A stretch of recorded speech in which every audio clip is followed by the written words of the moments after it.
فرزند زہرا یہ حالات برے ہیں۔ کاشانہ بصیرت ایک ایسا مکمل یوٹیوب چینل جس پر محروم بصارت کے لیے بالخصوص اور تمام افراد کے لیے بالعموم سینکڑوں کی تعداد میں اسلامی کتب دستیاب ہیں۔ لہذا گزارش ہے کہ آپ اپنی ذمہ داری نبھاتے ہوئے کاشانہ بصیرت کو سبسکرائب کرنے کے ساتھ ساتھ بیل آئیکن کو پریس کیجیے تاکہ آپ علم کے حصول کے ساتھ ساتھ مذہب اہل بیت کی اشاعت میں بھی اہم کردار ادا کرتے رہیں۔ کاشانہ بصیرت۔ فرزند زہرا یہ حالات برے ہیں۔ بسم اللہ الرحمن الرحیم۔ السلام علیکم۔ یہ کتاب آپ کے لیے کاشانہ بصیرت کی یوٹیوب چینل کی جانب سے ریکارڈ کی جا رہی ہے۔ نام کتاب اسوہ رسول اکرم صلی اللہ علیہ وسلم از آیت اللہ سید علی خامنائی۔ اب ہم کتاب کا پارٹ نمبر 11 پڑھیں گے۔ صفحہ نمبر 155، رسول اکرم صلی اللہ علیہ وسلم کی بعثت کی جہتیں اور اس کے اہداف۔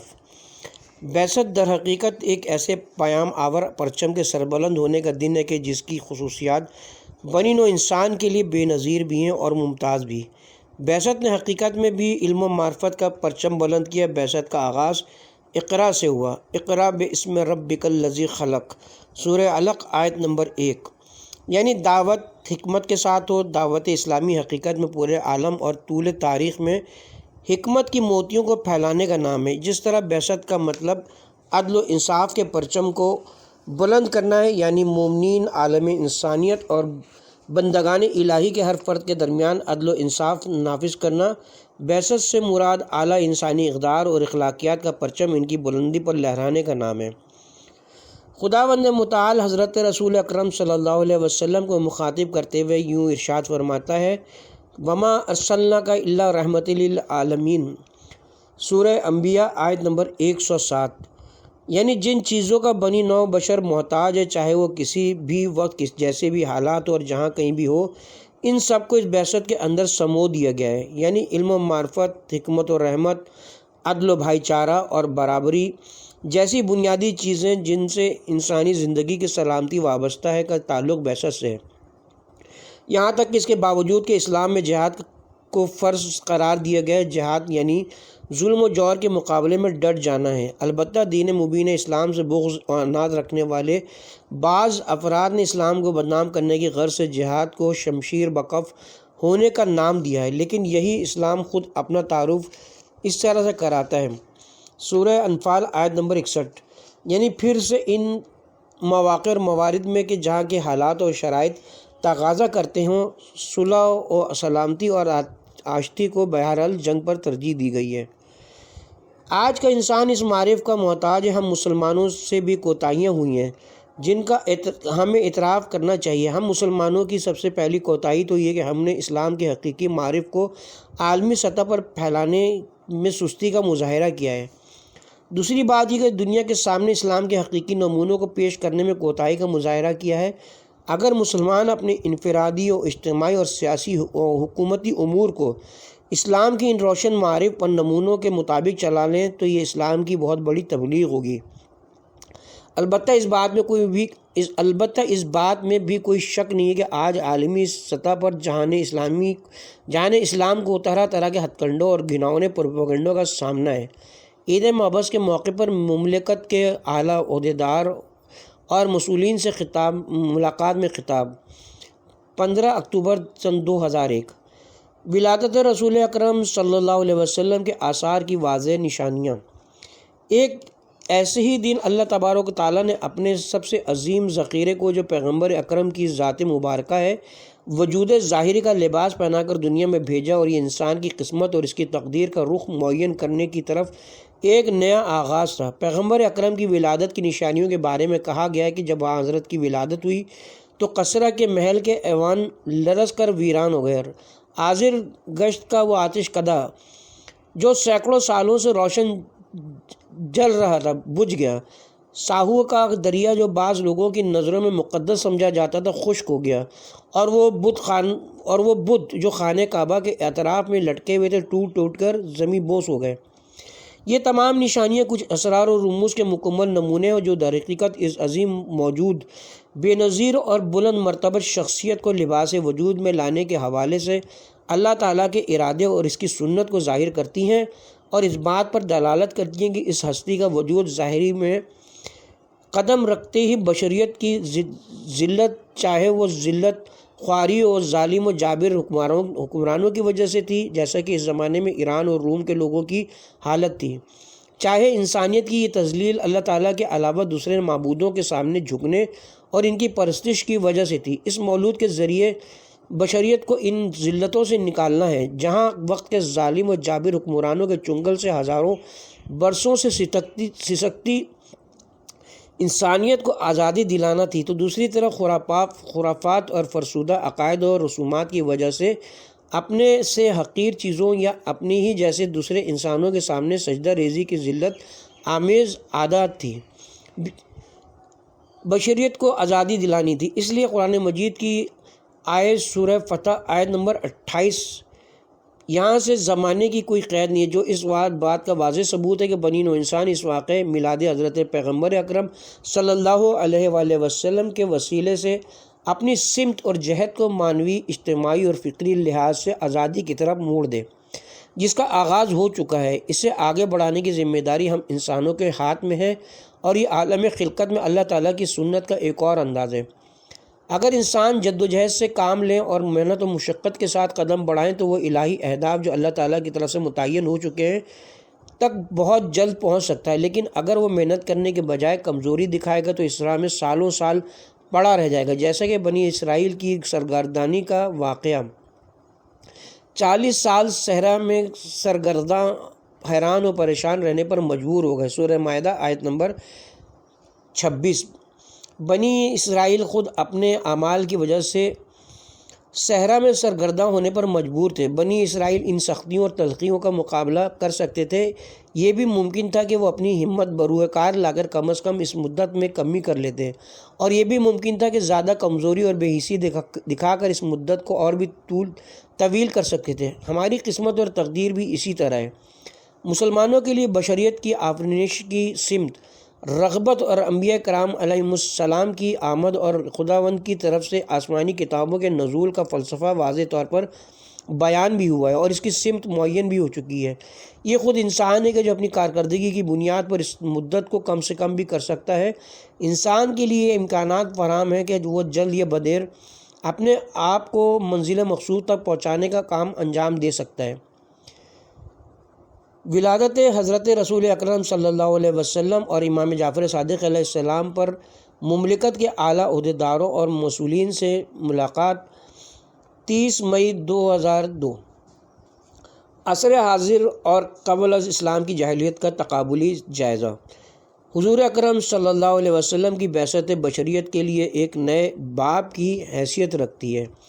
اس پیغام پر محیط دنیا اور اس پیغام کی محل پیدائش بہت ہی کٹھن اور ناقابل تحمل تھی۔ مادیات میں غرق ہونے اور ان کی طرف رغبت پیدا کرنے، حیوانی عادات اپنانے، طاقتور اور طاغوتی افراد کی مہار، آزاد جھوٹوں کی کثرت اور طبقاتی نظام اور ظلم و بربریت و شہوانی مادر پدر آزادی نے دنیا کو اپنی لپیٹ میں لے رکھا تھا۔ صرف حجاز کے علاقے میں ہی نہیں بلکہ عربستان کی سرزمین پر حاکم اس وقت کی 2 سپر طاقتیں یعنی ساسانی ایران اور روم کی شہنشاہیت بھی اس طرح کے حالات اور مشکلات سے دوچار تھی۔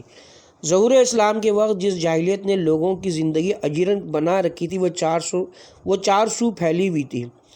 اس وقت پورے خطہ عربستان کو طاقت فرسا فتنوں نے اپنی آماجگاہ بنا رکھا تھا۔ دیکھنے کی حد تک علم، ہنر اور تہذیب و تمدن بھی موجود تھا۔ اس زمانے کے حالات کی کیفیت اور وقت کی مناسبت سے حکومتی نظم و ضبط اور پروگرام بھی ترتیب دیے جاتے تھے، لیکن ان کے تمام تر نظم و نسق کا دار و مدار وقت کی بے مہار طاقتوں کی ثوابدید پر منحصر تھا۔ جو چیز اس وقت موجود نہیں تھی وہ انسانیت اور فضیلت تھی، جس کی احتیاج انسانیت کو ہمیشہ سے رہی ہے، یعنی انسانی فضیلت کی فضا، رحم و مروت کی فضا اور عدالت کی فضا کا کوئی وجود نظر نہیں آ رہا تھا۔ اس وقت کے لوگ جو چیز بہت ہی کم دیکھتے تھے وہ عدالت ہی تھی۔ یہی وہ چیز تھی کہ جس کی وجہ سے کمزور اور بے بس افراد ہمیشہ طاقتور انسانوں کے پاؤں تلے کچلے جا رہے تھے۔ یہی وجہ تھی کہ اس وقت صرف اور صرف طاقتور اور معاشرے کا ایک مخصوص طبقہ روئے زمین کے منافع اور ذخائر سے استفادہ کرنے کا حق رکھتا تھا۔ ان مخصوص افراد کے علاوہ دیگر انسانوں کو کسی طرح ان فوائد سے استفادہ کرنے کا کوئی حق نہیں تھا۔ بشریت کی دردناک ترین صورتحال یہی تھی۔ ساسانی حکومت کے پنجے میں اسیر ریت کی حالت بھی کچھ اس طرح ہی تھی۔ روم کی شاہی حکومت نے زیر تسلط سسکتی قوم کی حالت بھی اس سے کہیں زیادہ ابتر تھی۔ البتہ ہر جگہ ایک خاص روپ اور انداز میں انسانیت غلامی کی زنجیروں میں جکڑی ہوئی تھی۔ ان تمام حالات کے سامنے اسلامی بعثت نے اپنا قدم روئے زمین پر رکھا اور حضور اکرم صلی اللہ علیہ وآلہ وسلم کی بابرکت شکل میں افق سے طلوع ہوئی، اور یہ بعثت کسی محدود وقت کے ساتھ بھی مخصوص نہیں ہے، بلکہ یہ بعثت پوری انسانیت سے مربوط اور تمام انسانوں کے لیے ہے۔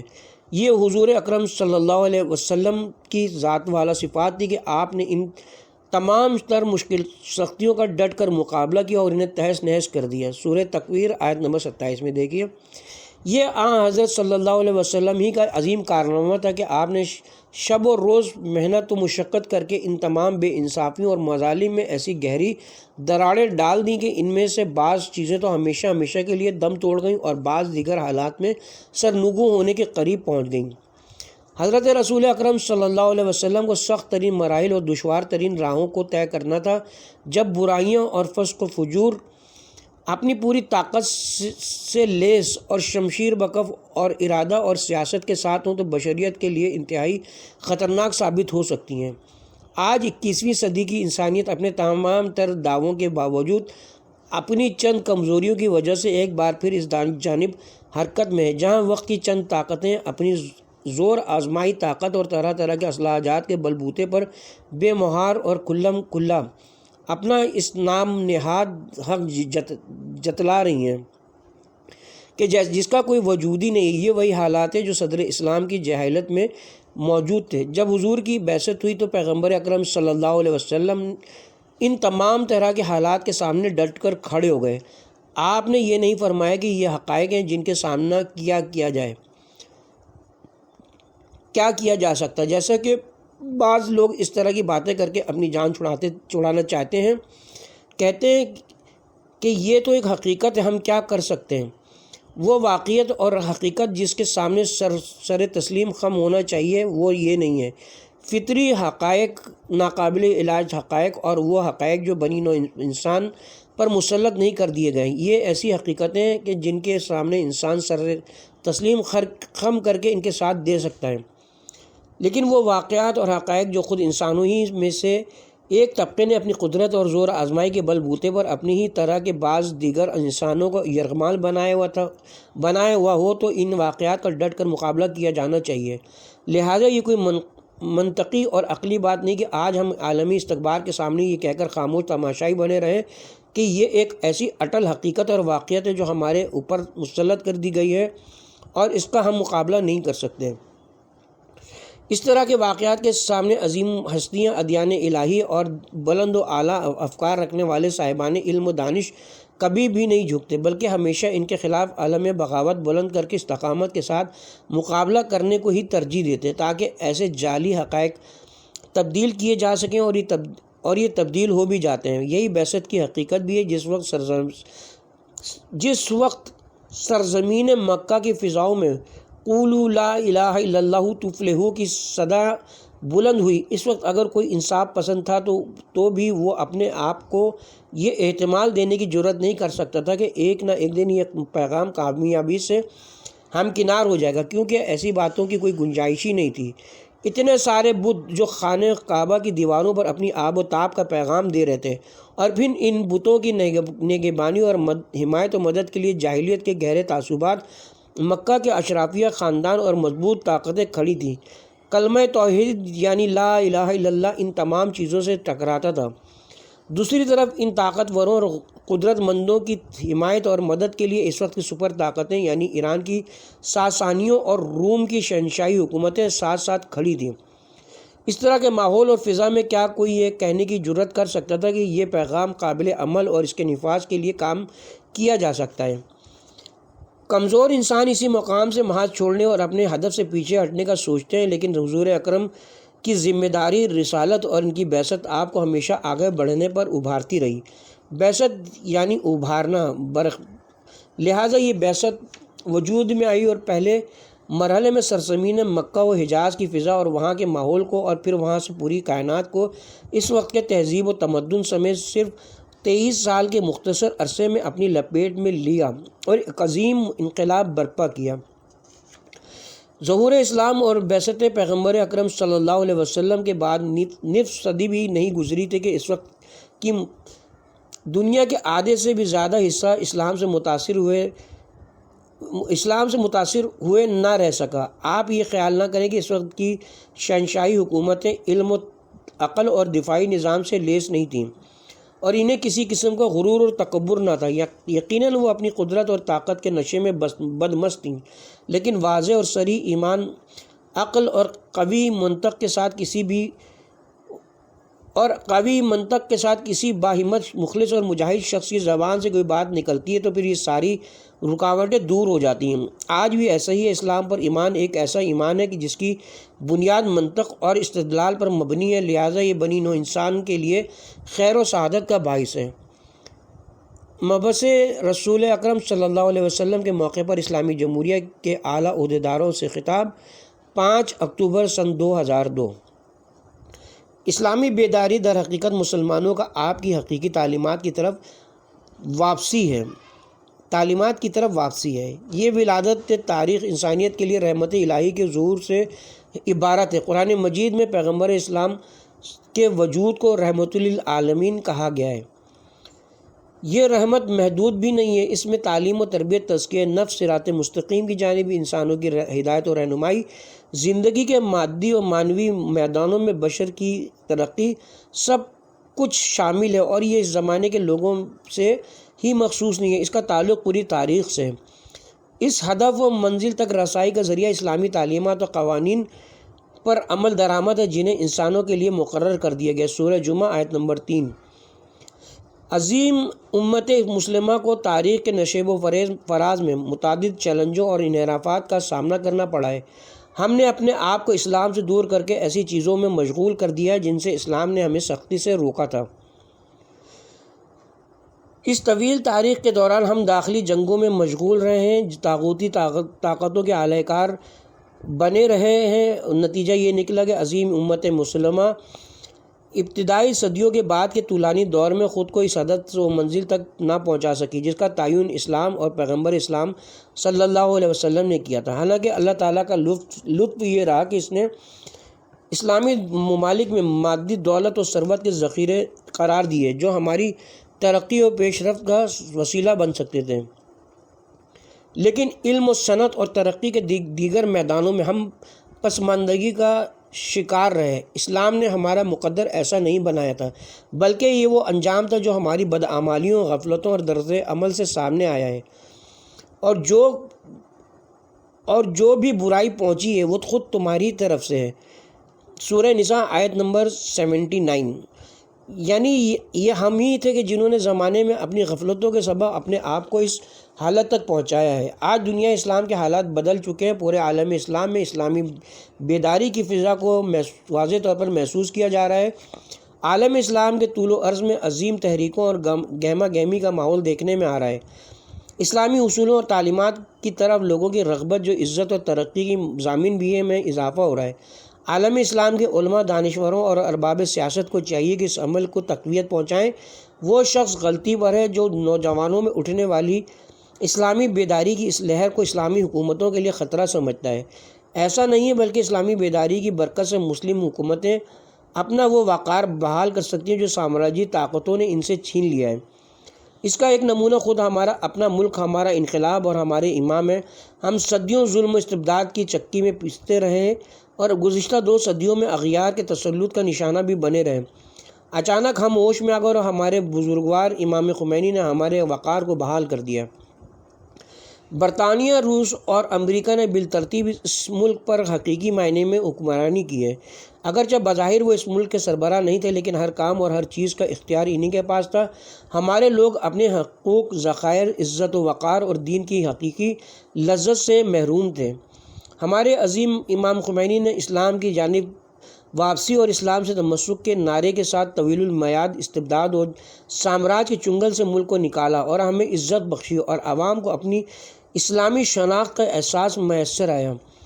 ملک کے عوام کو محسوس ہوا کہ وہ اپنے پیروں پر کھڑے ہو سکتے ہیں، اپنی تقدیر کے فیصلے خود کر سکتے ہیں اور اپنا راستہ چن سکتے ہیں۔ تقدیر ساز اور فیصلہ کن مسائل میں ہاں یا نہیں کی شکل میں اظہار خیال کر سکتے ہیں۔ ہمارے ملک کے عوام نے گزشتہ صدیوں سے اس چیز کا ذائقہ چکھا ہی نہیں تھا۔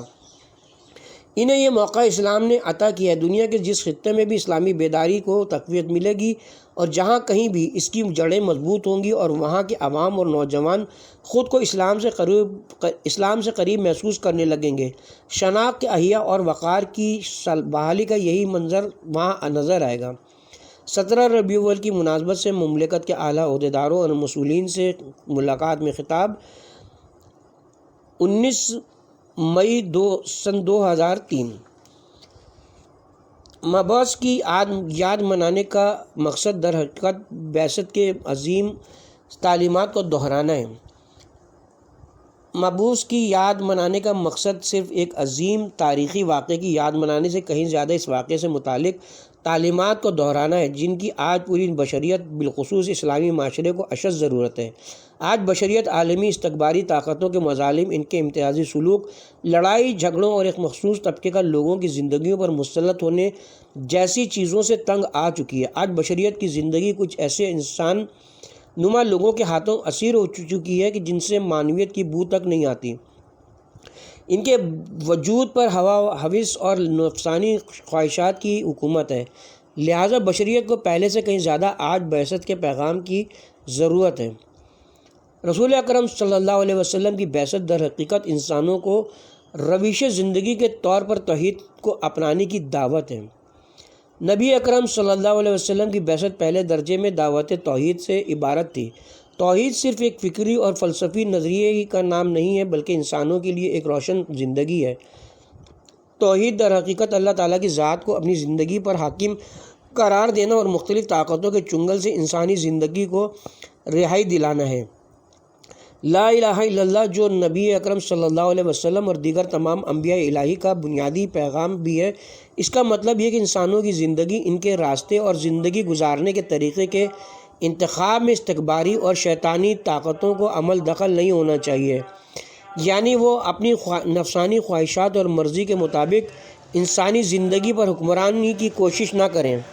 توحید اگر اپنے اسی حقیقی معنی میں کہ جس کی تفسیر اسلام کر رہا ہے اور دوسرے تمام انبیاء الہی بھی اسی کے حامل تھے، کسی انسانی اور اسلامی معاشرے میں ثابت اور نافذ ہو جائے تو انسان حقیقی سعادت حاصل کرتے ہوئے دنیاوی اور اخروی کامیابی سے سرخرو ہو سکتا ہے اور انسانوں کی دنیا بھی آباد ہو سکتی ہے، ایک ایسی دنیا جو انسان کے تکامل اور اس کی حقیقی عزت کی ضامن ہے۔ اسلام کی نظر میں دنیا آخرت کا مقدمہ اور گزرگاہ ہے۔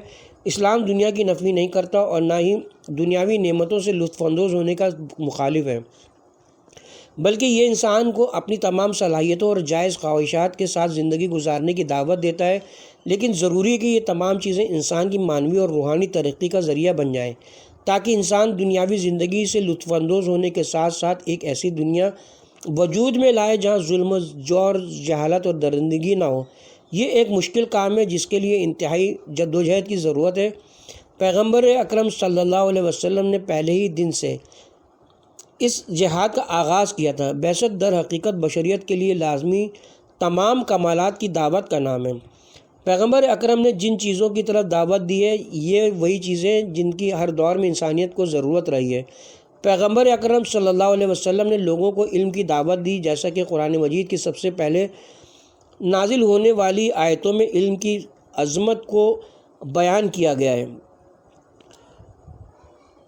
چنانچہ ارشاد الہی اقرأ باسم ربک الذی خلق، خلق الانسان من علق، اقرأ بربک الاکرم الذی علم بالقلم، علم بالقلم، یعنی سب سے پہلے علم کے موضوع کو زیر بحث لایا ہے۔ سورہ علق آیت نمبر 1-4۔ علم انسان کی نجات اور اس کی کامیابی کا ذریعہ ہے، جو کسی زمان اور مکان کے ساتھ مخصوص نہیں ہے، بلکہ اس کا تعلق انسانی زندگی کے ہر دور کے ساتھ ہوتا ہے۔ اسی طرح پیغمبر اکرم صلی اللہ علیہ وسلم نے لوگوں کو حرکت اور قیام کی دعوت دی، جیسے کہ اللہ تعالیٰ آپ پر سب سے پہلے نازل ہونے والی آیات میں ارشاد فرماتا ہے، یعنی قیام کرنا، حرکت کرنا، جمود اور خاموشی کی حالت سے باہر نکل کر اپنی ذمہ داریاں نبھانا۔ سورہ سبا آیت نمبر 46۔ انسانی زندگی کے ہر موڑ پر اللہ کے لیے قیام کا امکان پایا جاتا ہے، اور حرکت اور قیام کے بغیر کسی اعلیٰ ہدف تک پہنچنے کا امکان نہیں ہوتا۔ پیغمبر اکرم صلی اللہ علیہ وسلم نے انسانوں کو تزکیہ اور تربیت نفس کی دعوت دی، جیسے کہ سورہ جمعہ کی آیت نمبر 2 میں ارشاد ہوتا ہے، هو الذی بعث فی الامین رسولا منہم یتلو علیہم آیاتی ویزکیہم ویعلمہم الکتاب والحکمہ۔ تزکیہ پہلی شرط ہے۔ تزکیہ کے بغیر علم بھی انسان کے لیے فتنہ و فساد، تنزلی اور گمراہی کا باعث بنتا ہے۔ جیسے کہ آپ دیکھ رہے ہیں کہ آج دنیا میں علم انسانیت کے زوال کا باعث بنا ہوا ہے، اور علم ہی سے مختلف اقوام کو زنجیروں سے جکڑنے، حقائق مسخ کرنے اور لوگوں کو بھوکا پیاسا رکھنے کے لیے استفادہ کیا جاتا ہے۔ آج دنیا کے گوشوں کنار میں کتنے ہی ایسے لوگ پائے جاتے ہیں جن پر استعماری طاقتیں اپنی چودراہٹ کے لیے علمی کے ذریعے ان پر ٹوٹ پڑی ہیں اور ان پر مسلط ہوئی ہیں۔ کتنے ایسے لوگ ہیں جو آج اپنی زندگی کی بنیادی ضرورتوں سے محروم ہو کر غربت، محرومیت، بیچارگی اور دربدر کی زندگی گزار رہے ہیں۔ آج بھی ایسا ہی ہے۔ آج عالمی استکبار دنیا میں استعمار کی نئی صورت علمی کے ذریعے انسانوں کو بے بس کر دیتی ہے اور انہیں زنجیروں میں جکڑ کر موت کے گھاٹ اتارتے ہوئے نیست و نابود کر دیتی ہے۔ بغیر تزکیے کے علم کا نتیجہ یہی ہوتا ہے۔ اسلام میں برتری کا معیار تقویٰ ہے۔ اسلام افراد کو بھائی چارگی کا درس دیتا ہے، تمام انسانوں کو ایک جیسا سمجھتا ہے اور ان کے درمیان کسی بھی قسم کے امتیاز کا قائل نہیں ہے۔ اسلام ایک قوم کی دوسری پر برتری کا قائل نہیں ہے، یعنی اسلام طبعی اور ذاتی لحاظ سے ایک قوم کی دوسری قوم پر کسی بھی قسم کی برتری کے قائل نہ ہونے کی طرف دعوت دیتا ہے۔ اسلام پرہیزگاروں کو معزز قرار دینے کی دعوت دیتا ہے۔ اس کی نظر میں فضیلت کا معیار تقویٰ ہے۔ تقویٰ یعنی اپنے کردار سے باخبر ہونا، اپنے پیروں تلے دیکھنا، حدود الہی کے پاس رکھنا اور اپنی زندگی کو ایک پروگرام کے تحت گزارنا۔ ان تمام چیزوں کا تعلق کسی خاص زمانے سے نہیں ہے۔ آج کا انسان بھی انہی چیزوں کا محتاج ہے۔ انسان علم اور مدنیت کے اعتبار سے جتنا بھی ترقی کر لے، یہی چیزیں اس کی سعادت کی ضامن ہیں۔ امت مسلمہ کو چاہیے کہ وہ ان چیزوں پر توجہ دیں، انہیں حاصل کرنے کی کوشش کریں۔ انسانی فضیلت کا بہترین زاد راہ یہ ہے کہ انسان اللہ تعالیٰ کے بتائے ہوئے راستے کا انتخاب کر کے اس پر چلنے کا عزم کرے۔ البتہ یہ راستہ بہت سخت اور دشوار ہے، لیکن جب انسان عزم اور ارادہ کرے تو یہ آسان ہو جاتا ہے۔ یہ وہ چیزیں ہیں کہ جن کا درس ہمیں اسلام نے دیا ہے۔ ہم نے اپنی زندگی میں جب بھی ان چیزوں کا تجربہ کیا تو انہیں واقع میں ایسا ہی پایا ہے، یعنی تجربات بھی اس چیز کی تائید کرتے ہیں۔ صدر اسلام میں لوگوں کا ایک مختصر گروہ جو علم و مدنیت سے دور اور زندگی کی تمام سہولتوں سے محروم تھا، اس نے انہی اصولوں کی برکت اور ان پر کاربند رہتے ہوئے کئی صدیوں پر مشتمل دنیا کی سب سے بڑی مدنیت کو وجود میں لانے کا کامیاب ہوا، اور دنیا نے اس کے علم مدنیت اور ترقی سے استفادہ کیا۔ یہ ہمارے پچھلے دور کا تجربہ ہے۔ آج بھی ہم نے اسلامی جمہوریہ کے اندر جب بھی ارادے کے ساتھ خدا کی ذات پر توکل کیا ہے، جہاں بھی اپنی صلاحیتوں کو بروئے کار لایا ہے، اپنی ذاتی خواہشات پر سے پوچھ ڈال کر اہداف کو اہمیت دی ہے، ان تمام موارد میں کامیاب اور سرخرو رہے۔ اسلامی معاشرے کی اصلاح میں خواص کی ذمہ داری۔ معلوم ہے کہ معاشرہ اور مدنیت سازی کا عمل جو اسلام کے اہم اہداف میں سے ہے، دشمنی مول لیے بغیر ممکن نہیں ہے۔ صدر اسلام میں بھی اسلامی نظام اور اسلامی معاشرے کی تشکیل سے دشمنی کی گئی ہے، اور آج بھی ایسا ہی ہے۔ آج عالم اسلام میں مسلمان قومیں اسلام کا احترام کرتی ہیں اور اسلام ہی کو اپنے لیے باعث عزت سمجھتی ہیں۔ دشمنان اسلام چاہیں یا نہ چاہیں، اسلامی بیداری ایک حقیقت ہے جو وجود میں آ چکی ہے۔ اب اسلامی ممالک کے حکمرانوں کا عزم راسخ کے ساتھ اس راستے کو طے کرنے کی ضرورت ہے۔ اس گفتگو کے سب سے پہلے مخاطب خود ہم ہیں۔ ہم پر بھاری ذمہ داریاں ہیں۔ کسی بھی معاشرے میں عوام الناس کی اصلاح کا دار و مدار اس معاشرے کے حکمرانوں اور خواص کی اصلاح پر منحصر ہے۔ پیغمبر اکرم صلی اللہ علیہ وسلم سے سوال کیا گیا کہ یہ خواص کون لوگ ہیں؟ آپ نے فرمایا دانشور، روشن فکر، باخبر حکمران اور صاحبان حل و عقد امت کے خواص ہیں۔ عید مابعث کے موقع پر حکومتی اہلکاروں اور مسئولین سے خطاب، ملاقات 24 ستمبر سن 2003۔ پیغمبر اکرم صلی اللہ علیہ وسلم کی شخصیت ہر دور کے انسانوں کے لیے نمونہ عمل ہے۔ حضور اکرم کی زندگی جو راہ خدا اور الہی تعلیمات کی نشر و اشاعت کے لیے وقت تھی، اور آپ کی یکتا اور بے نظیر شخصیت تاریخ اسلام کے ہر دور میں مسلمانوں کے لیے ایک نمونہ عمل اور رول ماڈل کی حیثیت رکھتی ہے۔ لکم فی رسول اللہ اسوۃ حسنہ، سورہ احزاب آیت نمبر 21۔ پوری تاریخ میں اس جد و جہد کے ساتھ اسلامی تعلیمات کو عام کیا گیا۔ یہ تعلیمات صرف مسلمانوں سے مخصوص نہیں ہیں بلکہ بنی نوع انسان کے تمام افراد اسلامی تعلیمات سے استفادہ کر رہے ہیں۔ ہم مسلمان اگر اسلامی تعلیمات کی اہمیت کو سمجھیں اور ان کی گہرائی جان لیں تو پھر انسان کی حقیقی خواہشات اور فطرت انسانی کے عین مطابق ایک نئی دنیا وجود میں لا سکتے ہیں۔ ملت اسلامیہ دین اسلام سے متمسک ہو کر شہوانی خواہشات، غم و غصہ، جہالت، خودخواہی اور خود پرستی سے دنیا کو نجات دلا سکتی ہے۔ تمام اسلامی تعلیمات اور معرفت اسلامی کی روح یہ ہے کہ انسانی زندگی میں رفتار اور حرکت کے لگام کو شہوات اور غیظ و غضب کے ہاتھ میں نہ دیا جائے۔ انسان اور انسانی معاشرے کو خود خواہی کی طرف نہ بلایا جائے بلکہ عقل اور تقوی الہی کی طرف ہدایت کی جائے۔ آپ انسانی مشکلات کو دیکھ لیجئے کہ اس فقر و غربت، محرومیاں، امتیازی سلوک، فسادات، جہالت، بے جا تعصبات وغیرہ کہاں سے جنم لیتے ہیں، اور اس معاشرے میں قتل و غارت گری، یہ جنگیں، یہ ظلم و ستم اور دوسری برائیاں کہاں سے وجود میں آتی ہیں۔ ان تمام برائیوں کی جڑ یہ کہ جن انسانوں کا نفس بے لگام ہے اور شہوانی خواہشات، غیظ و غضب، نفس پرستی، منصب طلبی اور مال و دولت کا شوق جیسی چیزیں جب اور جہاں کہیں بھی انسان کی تقدیر پر حاکم ہوئی ہیں، بشریت کو ان مذکورہ بالا برائیوں کی طرف دھکیلا ہے۔ اسلام اس چیز کا علاج چاہتا ہے اور کہتا ہے کہ بشر کے اختیار و تصمیم کے لگام کو، جو کہ بشریت پر اللہ تعالیٰ کا ایک بہت بڑا احسان ہے، اسے جہالت، شقاوت، دنیا پرستی، خودخواہی اور خود پرستی جیسی برائیوں کے ہاتھ میں نہ دیا جائے بلکہ انہیں عقل اور تقوی کے حوالے کیا جائے۔ مختلف طبقات کے لوگوں سے ملاقات 14 اپریل سن 2024۔